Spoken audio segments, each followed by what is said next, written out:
10वीं वर्ग में जो बोर्ड परीक्षा है उससे संबंधित प्रश्न 2 पार्ट का हम लोग स्टडी करेंगे, ठीक है ना? Okay, sit down. तो सबसे पहले आज हम लोग देखेंगे समानांतर श्रेणी। नाम सुने हैं? समानांतर श्रेणी, जिसको इंग्लिश में हम लोग क्या कहते हैं? Arithmetic progression, AP. क्या कहते हैं? एपी। तो इस पाठ में जो भी फार्मूला का यूज होता है उसको हम लोग सबसे पहले ध्यान में रखेंगे, और इस चैप्टर से जो सबसे इंपॉर्टेंट प्रश्न है वो आप लोग के बीच हम डिस्कशन करेंगे। तो सबसे पहले समानांतर श्रेणी में हमको 2-3 चीज का ध्यान देना है। पहली बात कि जो श्रेणी बन रहा है वो श्रृंखला कहां से स्टार्ट हो रहा है। तो जो स्टार्टिंग बिंदु है, मतलब जो पहला पद है, उसको हम लोग क्या कहते हैं? प्रथम पद को ए कहते हैं। क्या कहते हैं? ए। प्रथम पद को क्या कहेंगे? ए कहेंगे। और उसमें जो शब्द अंतर है वो हमेशा, जैसे मान लो कि तो पहला पद हो गया, अब दूसरा पद है, तो इस सर्व ये जो पहला पद था उसमें अगर हम लोग क्या जोड़ दे रहे हैं? शब्द अंतर, जिसको क्या कर रहे हैं? डी। तो ए प्लस डी कर देंगे तो क्या मिल जाएगा? मेरा दूसरा पद मिल जाएगा। उसी तरह से तीसरा पद निकालना है तो ए प्लस क्या कर देंगे? 2d कर देंगे। इसी तरह से अगर तुमको एन पद, जिसको हम लोग क्या कह रहे हैं? टीएन कह रहे हैं, या इसी को किसी बुक में तुमको क्या मिलेगा? एल, या किसी पुस्तक में और मिलेगा तुमको एएन। तो अगर तुम्हें एएन फाइंड करना है, टीएन फाइंड करना है, एल फाइंड करना है, तो हमारा एक सूत्र मिल जाता है, क्या? a plus n minus 1 bracket d।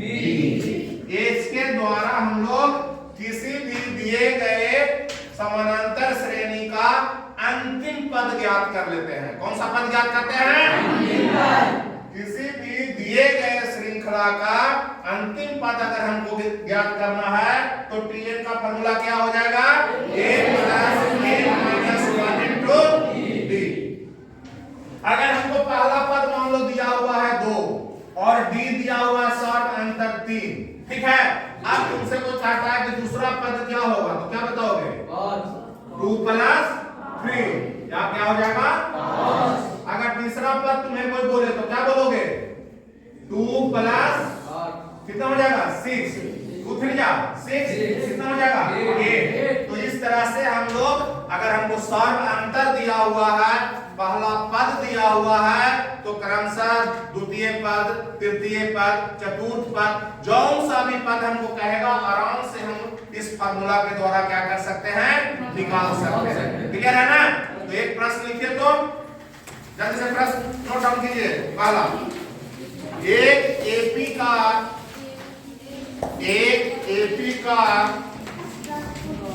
जल्दी नोट डाउन करो। एक एपी का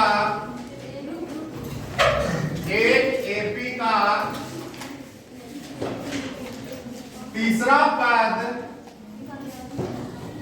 एक एपी का तीसरा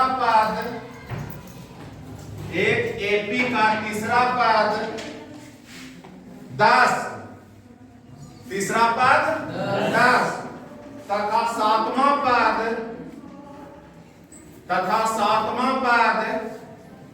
24 है, तथा सातवां पद 24 है। तो एपी ज्ञात करें। क्या ज्ञात करना है? एपी ज्ञात करना है। ध्यान दीजिए, पहला क्वेश्चन क्या दिया हुआ है? तीसरा पद। क्या दिया हुआ है? तीसरा पद कितना है? 10 है। और क्या दिया हुआ है? सातवां पद P7 कितना है? 24। क्लियर है? तो अभी हम लोग फार्मूला पढ़े थे P3, तो इसलिए क्या हो जाएगा? a प्लस 3 माइनस 1, n की जगह कितना? 3, तो 3 माइनस 1 कितना हो जाएगा? 2d इक्वल टू कितना हो गया? 8। क्लियर है ना? और P7 D7 है तो D7 के लिए A प्लस 6D बराबर कितना हो जाएगा 24। अब हम क्या करेंगे कि ये तो तुम्हारा किसका दो चर का रैखिक समीकरण हो गया। दो चर का क्या हो गए रैखिक समीकरण। तो दो चर के रैखिक समीकरण में अगर एक पद मेरा दोनों समान है तो हम क्या कर देंगे पहले पद में से दूसरे पद को घटा दे रहे हैं तो इसको घटाएंगे तो सभी साइन क्या हो जाएगा चेंज कर जाएगा ना। तो A से A चला जाएगा क्या हो जाएगा कैंसिल 2D और माइनस 6D क्या हो जाएंगे माइनस 4D और ये माइनस ज्यादा है तो माइनस 24 से 10 गया कितना आ जाएगा 14 minus minus cancel D equal to आ गया 14 बाई कितना 4 2 से बन गया 2 2 जा D का वैल्यू आ गया 7 बाई 2। कोई दिक्कत है। अब D हमको पता हो गया तो A हमको पता हो जाएगा। क्या पता हो जाएगा तो A प्लस 2 D की जगह कितना है 7 बाई 2 इक्वल टू कितना लाए हैं 10 तो 2 से 2 क्या हो जाएगा A इक्वल टू 10 माइनस 7 कितना गया 3। अब कह रहा है कि इससे आपको समानांतर श्रेणी पता करना है। तो पहला पद मेरा कितना लाए हैं 3 और अंतर कितना लाए हैं 7 बाई 2 यानी आप प्रत्येक टर्म में 7 बाई 2 क्या करते जाएंगे ऐड करते जाएंगे। 7 बाई 2 का मतलब क्या हो गया 3.5 प्रत्येक पद में 3.5 ऐड करेंगे तो अगला पद हमको क्या हो जाएगा मिल जाएगा। तो 3 में 3.5 ऐड कर दिए तो 6.5 में 3.5 ऐड करेंगे कितना हो जाएगा 10 कितना हो जाएगा 10 में 3.5 ऐड करेंगे तो 13.5 डॉट चलेगा। तो इस तरह से हमारा दिए गए मान से क्या निकल गया समानांतर श्रेणी निकल गया। इसमें एक क्वेश्चन और आता है कि 2 या 3 भाग में बटा हुआ राशि है तो उसे कैसे पता लगाता है। दूसरा प्रश्न लिखिए तो क्वेश्चन नंबर 2 जल्दी से नोट कीजिए। प्रश्न संख्या 2 लिखिए एक 3 अंकों के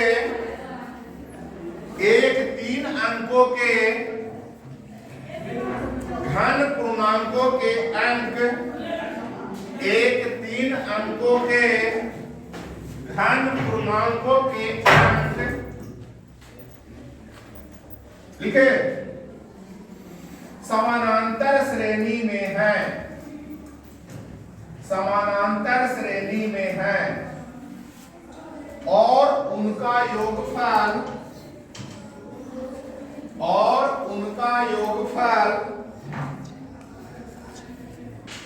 12 है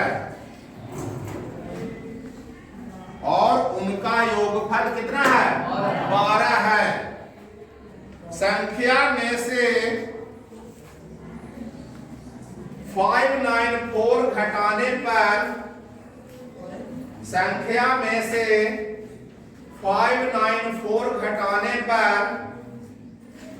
अंक पलट जाते हैं तो संख्याएं ज्ञात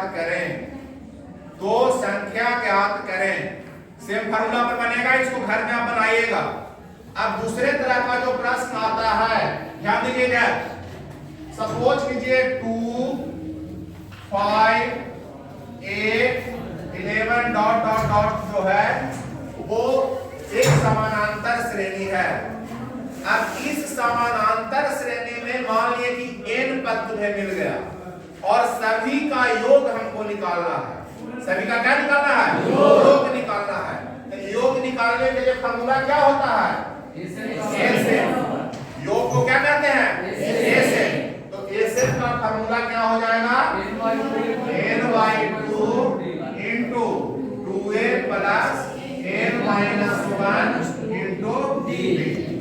कोई कंफ्यूजन है? इसी को अगर दूसरे रूप में हम और लिख सकते हैं तो n/2 into a plus इसको लिख सकते हैं a plus n-1 into d और इतना को क्या कहते हैं dn कहते हैं। क्या कहते हैं dn। तो ये फार्मूला आपको आ जाएगा n/2 into a plus dn। ठीक है ना। फॉर्मूला क्या हो गया, दो फॉर्मूला मिल गया, Sn equal to n/2 into 2a plus n-1 into d, दूसरा Sn equal to n/2 a plus pa, a plus pa।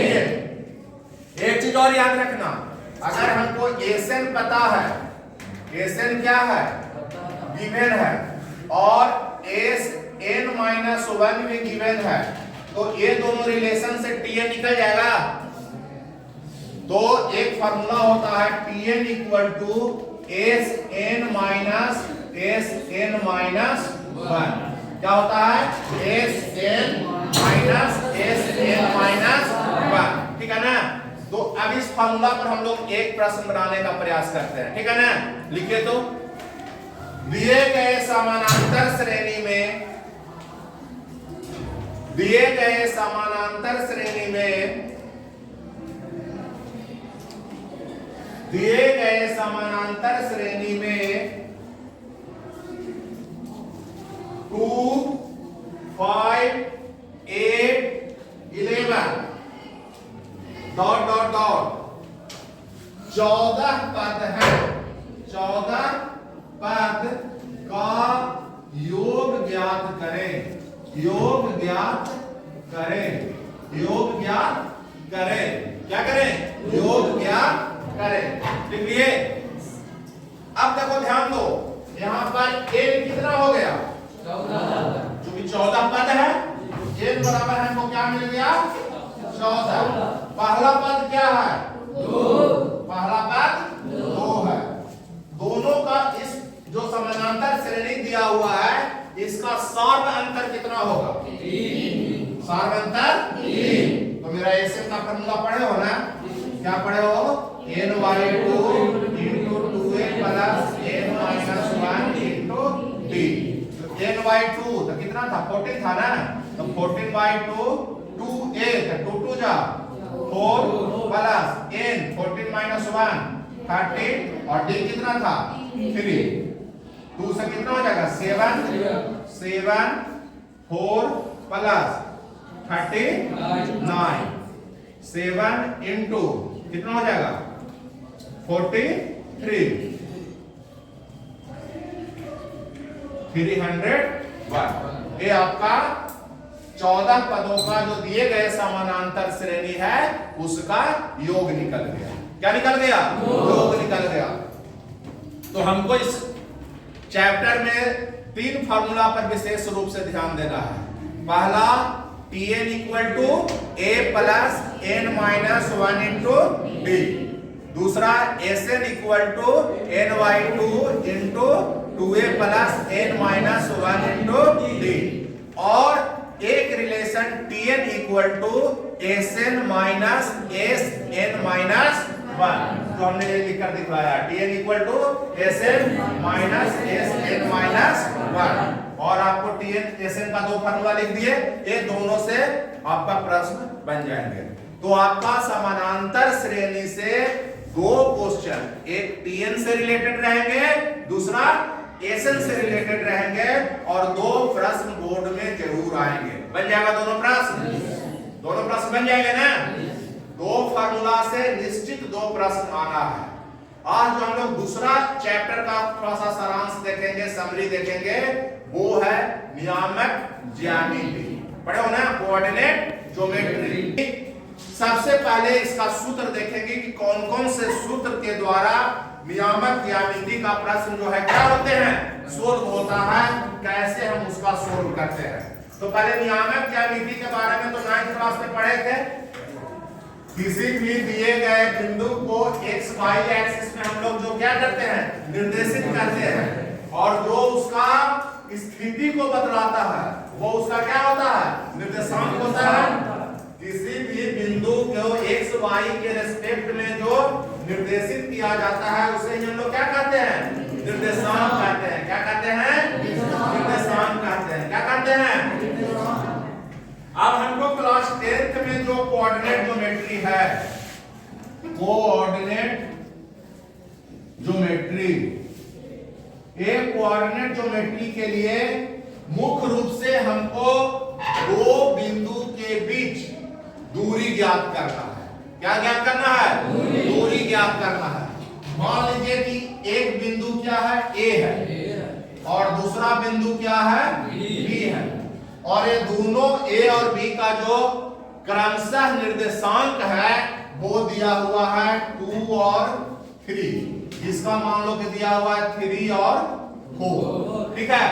अब कहता है कि ये दोनों बिंदु के बीच का क्या निकालिए? दोनों बीच के बिंदु के बीच दूरी ज्ञात कीजिए। तो हमको कोई फार्मूला रहेगा तभी ना निकालेंगे। तो इसके लिए सपोज कीजिए कि ए के जगह 2 3 के जगह हम लोग मान लें कि x1 और क्या है? y1। क्या है? x1 और b के जगह पे जो है वो है x2 और y2। अब इसके बीच की दूरी हमको ज्ञात करना है। क्या करना है? बीच की दूरी। तो AB का जो फार्मूला हो जाएगा वो हो जाएगा √x2 minus x1 minus y1 का होल स्क्वायर। क्लियर है? x2 माइनस x1 का whole square plus y2 minus y1 का होल स्क्वायर। तो इस तरह से A और B के बीच हमको दूरी ज्ञात हो जाएगा। क्या ज्ञात हो जाएगा? दूरी ज्ञात हो जाएगा। अच्छा, मूल बिंदु का निर्देशांक क्या होता है? 0 0। मूल बिंदु का निर्देशांक 0। अगर इस A बिंदु को मूल बिंदु समझ लिया जाए, मान लो कि इसका जो निर्देशांक है क्या हो गया? 0 0 हो गया। और ये जो पोजीशन था सपोज कीजिए A जिसका निर्देशांक क्या है? x और y है। x और क्या है? y है। तो इसके बीच का जो दूरी निकलेगा OA वो निकल जाएगा √x² प्लस y²। क्या निकल जाएगा? √x² plus y²। तो एक जो ऑब्जेक्टिव प्रश्न आपको आएंगे यही दोनों फार्मूला से आएगा। x और y जो दो बिंदु रहेगा उसका निर्देशांक दिया रहेगा और बताएगा कि x y की क्या निकाल लीजिए? दूरी निकाल लीजिए। या किसी एक बिंदु का स्थिति दिया रहेगा, बताया कि और मूल बिंदु से इसकी क्या दूरी है। तो इस फार्मूला के द्वारा हम लोग दिए गए निर्देशांक के द्वारा दो बिंदुओं के बीच का क्या निकाल लेते हैं? दूरी का पता लगा लेते हैं। क्लियर है? एक और इसमें प्रश्न आता है कि अगर दो बिंदु का निर्देशांक हमको दिया हुआ है और एक तीसरी जो है बिंदु वह किसी अनुपात में उसको विभाजित करता है। इसी अनुपात में सपोज करो कि मान लीजिए कि A था और B है। इसका कोऑर्डिनेट x1 y1 है और इसका कोऑर्डिनेट है x2 y2 है। और P एक पॉइंट जो मिला वो इसको m/n में विभक्त करता है। जो P पॉइंट मिले वह इसको कितने में डिवाइड करता है? m/n में। तो इस P का जो निर्देशांक मानिए कि x y है तो x बराबर फार्मूला क्या होगा? कोई बता सकता है? क्या होगा? बोलो। Very good. x बराबर हो जाएगा mx2 plus nx1 upon m plus n और y बराबर इसी तरह से हो जाएगा m/2 plus n/1 upon m plus n। अगर इसी को m और n को दोनों को बराबर कर दिया जाए, m और n दोनों क्या हो जाएगा? बराबर। तो b तो मध्य बिंदु हो जाएगा। b क्या हो जाएगा? तो अगर ये दोनों इक्वल हो जाए, मान लो कि 1:1 रेशियो में कट कर रहा है, तो ये क्या हो जाएगा? p मध्य बिंदु हो जाएगा। तो मध्य बिंदु का डायरेक्ट फार्मूला लिखेंगे x बराबर x1 प्लस x2 y क्या हो जाएगा? 2 और y बराबर हो जाएगा y1 प्लस y2 by 2। अगर x और y क्या हो जाएगा? मध्य बिंदु हो जाएगा। कौन बिंदु हो जाएगा? मध्य बिंदु हो जाएगा। क्लियर है यहां तक? तो इस पर एक प्रश्न हम देते हैं, ठीक है ना? लिख लो जल्दी से, जल्दी नोट कीजिए।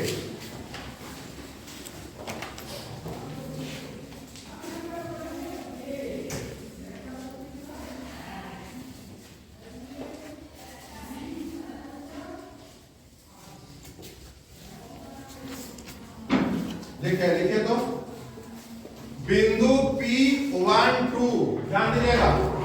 P बिंदु है जिसका कोऑर्डिनेट क्या है? 1 और 2 है।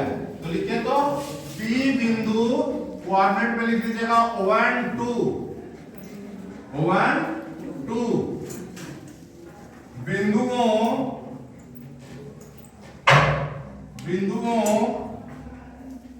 A जिसका कोऑर्डिनेट है -2 1, B जिसका कोऑर्डिनेट है 7 4। लिखे बिंदु P1 2 बिंदुओं A -2 1 B 7 4 को मिलाने वाली रेखाखंड को किस अनुपात में बांटती है?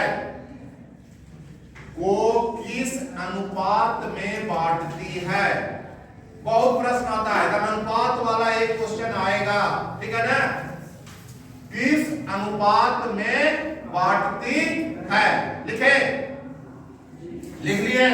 अब ध्यान दीजिए, रेखाखंड है AB, ध्यान दो बेटा, रेखाखंड क्या है? AB। A का कोऑर्डिनेट हमको पता है कितना? -2 1। A का कोऑर्डिनेट कितना है?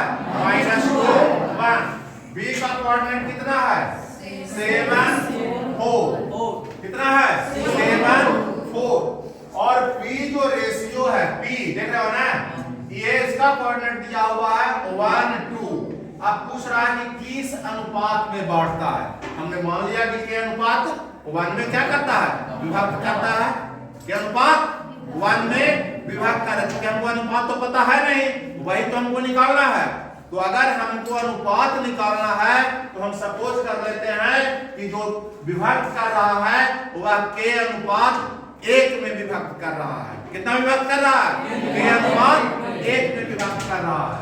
तो फार्मूला तो हम बताए थे, x बराबर क्या होता है? बोलो, mx plus nx1 upon m plus. Clear है? x का मान कितना है? 1 है, तो 1 रख लिए। m का मान कितना है? a, तो mx2 ध्यान दो, तो 7 into k कितना हो जाएगा? 7k प्लस nx1 -2 into 1 कितना हो जाएगा? -2। कितना हो जाएगा? -2 अपॉन m प्लस 1, तो k प्लस 1 k प्लस 1। यहाँ तो कोई दिक्कत? अब तो इसको हम क्रॉस मल्टीप्लिकेशन कर लेंगे। क्या करेंगे? Cross multiplication. तो 1 से k प्लस 1 में मल्टीप्लाई होगा, तो k plus 1 equal to 7k minus 2। क्या हो गया? k plus 1 equal to 7k minus 2। अब k को उस तरफ लेकर चले जाओ, तो 7k माइनस क्या हो गया? k हो गया। और -2 को इस तरफ लाएं, तो -2 क्या हो जाएगा? +2 हो जाएगा। तो 2 प्लस 1 कितना हो जाएगा? 3। 2 प्लस 1 कितना हो जाएगा? 7k माइनस k कितना हो गया? 6k equal to 3। k equal to 3/6। 3 2 जा 6, 1/2। यानी रेशियो जो डिवाइड किया है कितना किया है? 1:2 किया है। क्या किया है? 1:2। कितना? 1:2। क्लियर है? जल्दी से नोट कर लीजिए। अब इसके बाद ध्यान देना, इसमें भी दो क्वेश्चन, दो क्वेश्चन दोनों में हम रिलेटेड कर रहे हैं। एक समानांतर श्रेणी में हमने रिलेटेड किया था TN पे, SN पे। इसमें रिलेटेड कर रहा हूं K का मान अनुपात निकालने के लिए, और दूसरा जो प्रश्न आपका रहेगा संरेख को K का मान पूछेगा और बताया कि बताइए कि यह बिंदु क्या है? संरेख है। ठीक है ना? तो उसके लिए क्या करते हैं? नोट कर लिए? इरेज कर रहे हैं, ठीक है? जल्दी से कीजिए। देखिए, एक क्वेश्चन जो संरेख से रिलेटेड आता है वो मैं क्वेश्चन दे रहा हूं। कहता है कि बिंदु 1 2, 3 बिंदु दिया हुआ है। A का कोऑर्डिनेट है 1 2, B का कोऑर्डिनेट है 2 4 और C का कोऑर्डिनेट है k 6। ये मानना है कि यह जो तीनों बिंदु होंगे, हमको प्रूफ क्या करना है? साबित करना है। या सीधे लिखो k के किस मान के लिए, k के किस मान के लिए ए बी सी संरेख होंगे, संरेख होंगे।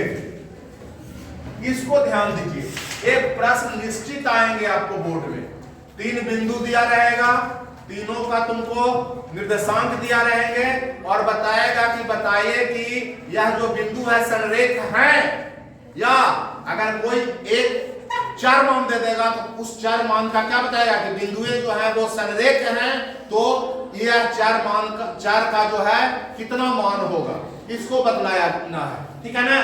तो कोई बतला सकते हैं कि त्रिभुज का क्षेत्रफल का क्या फार्मूला होता है?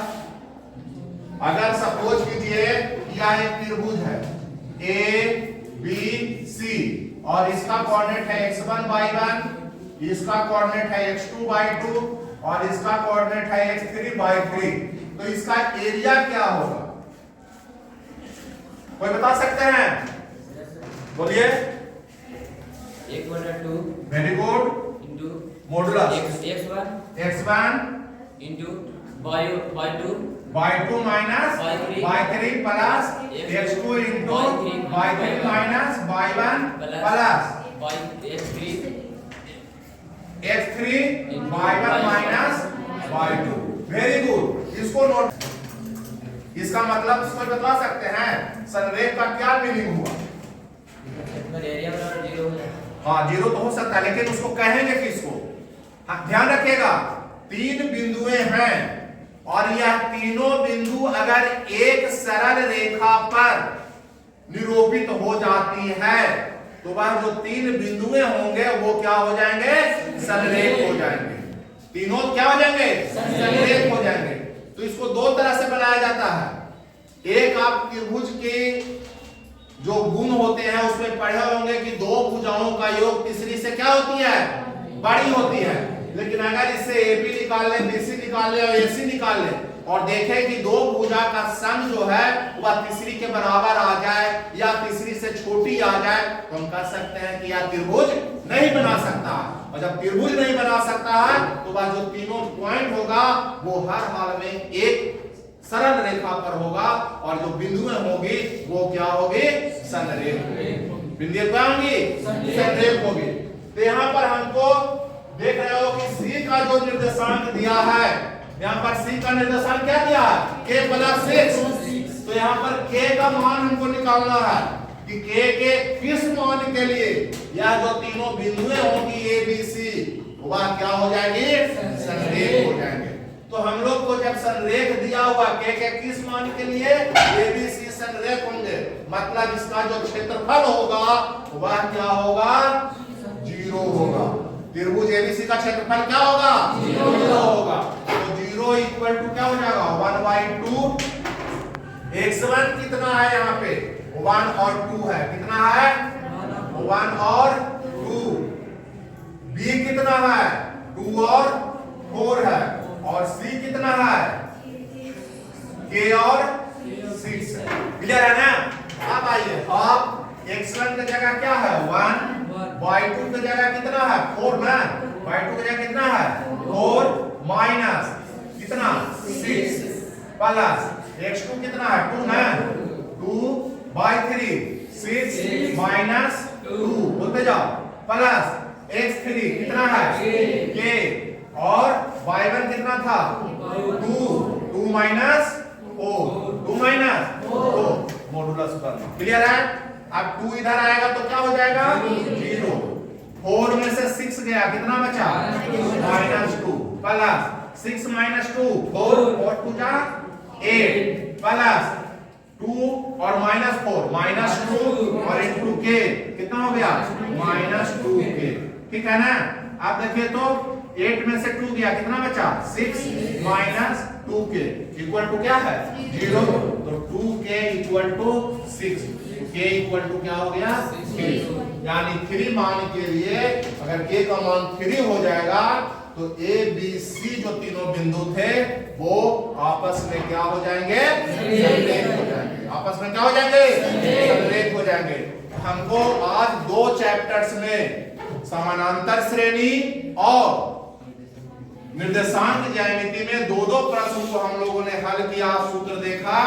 जो दोनों जो बोर्ड एग्जाम होने वाली 2026 में है आपका, कब से 17 फरवरी से, वो 4 क्वेश्चन में आपका 4 क्वेश्चन आएंगे बोर्ड में। तो आप लोग अच्छे से इसको क्या कर लेना है, प्रैक्टिस कर लेना है। एक टीएन से रिलेटेड, दूसरा एसएन से रिलेटेड, एक आपको के का वैल्यू निकालकर संरेख दिखाना है, और दूसरा जो है किस अनुपात में AB को विभक्त करते हैं उसका अनुपात पता लगाने के लिए याद रहेंगे। टीएन से रिलेटेड, एसएन से रिलेटेड, अनुपात से रिलेटेड और क्षेत्रफल से रिलेटेड। क्लियर है? धन्यवाद। अच्छे से इसको रिवीजन कीजिएगा।